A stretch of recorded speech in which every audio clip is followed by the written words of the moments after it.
ঈসা আলাইহিস সালাম দাজ্জালকে মারার পরে আরেকটা প্রজাতি বের হবে, এর নাম ইয়াজুজ আর মাজুজ। নাম শুনেছেন? এই যে এই সূরার মধ্যেই আছে, এই সূরা কাহফের কথা বললাম না, সূরা কাহফের পিছনের দিকে আছে ইন্না ইয়াজুজ ওয়া মাজুজ মুফসিদুনা ফিল আরদ। যুলকারনাইন বাদশার কথা পড়বেন, তিনি এই যে দেয়াল নির্মাণ করে দিয়েছিলেন লোহা এবং তামা দিয়ে, মনে আছে, পড়েছেন? আচ্ছা, এই ইয়াজুজ আর মাজুজ যখন বের হবে পৃথিবীর পানি খেয়ে শেষ করে ফেলে দিবে একেবারে। এর এত বেশি হিংস্র হবে যে এদের সাথে লড়াই করার মতো ক্ষমতা কোনো মানুষেরই থাকবে না। এমনকি ঈসা আলাইহিস সালামেরও নয়। ঈসা আলাইহিস সালাম তুর পাহাড়ে চলে যাবেন মুসলিমদেরকে নিয়ে, তুর পাহাড়ের ভিতরে মুসলিমরা সেখানে লুকিয়ে থাকবে, পৃথিবীর মেসাকার অবস্থা হয়ে যাবে, পৃথিবীর পানি খেয়ে শেষ করে ফেলে দিবে, একদম হিংস্র প্রজাতি। তখন ঈসা আলাইহিস সালাম আল্লাহর কাছে দোয়া করবেন, আল্লাহ এই বিভৎস জাতিকে ধ্বংস করো।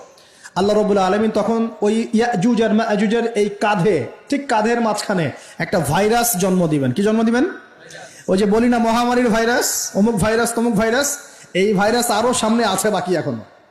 ওই ভাইরাসে, ওই পোকায়, ওই ব্যাকটেরিয়া বা যেটাই হোক আল্লাহ পাক যাই দিবেন, এতে করে ইয়াজুজ আর মাজুজের পুরো প্রজাতি ধপধপ ধপধপ করে মারা যাবে। মানে এটা ছোঁয়াচে রোগ হবে। কি রোগ হবে?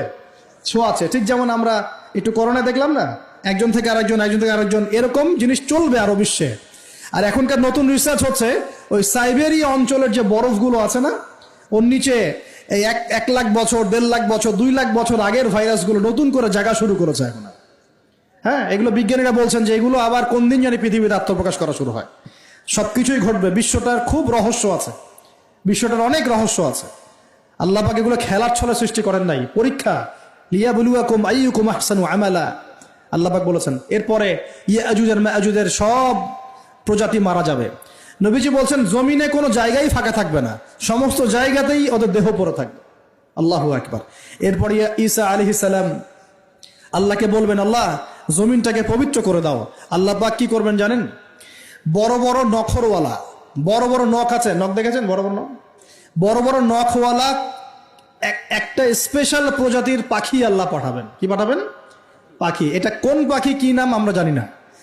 ঠিক এরকম করে এই এক শ্রেণীর পাখি আল্লাহ পাঠাবেন যাদের নখগুলো খুব বড় বড় হবে, বিশাল বিশাল নখ। এই নখগুলো দিয়ে তারা দেহগুলোকে উঠাবে, উঠিয়ে নিয়ে কোথায় যে ফেলে দেবে আল্লাহ ভালো জানেন। সুবহানাল্লাহ, আল্লাহু আকবার। আল্লাহ পাক বিশ্বে কত কি বাকি রেখেছেন এখন। এরপরে আল্লাহ পাক কি করবেন জানেন? আল্লাহ পাক বৃষ্টি বর্ষণ করবেন। এত বেশি বৃষ্টি হবে, এত বৃষ্টি হবে, জমিন ধুয়ে পরিষ্কার হয়ে যাবে। হাদিসে আসছে জমিন একদম চকচক করবে, জমিটা পরিষ্কার হয়ে চকচক করতে থাকবে।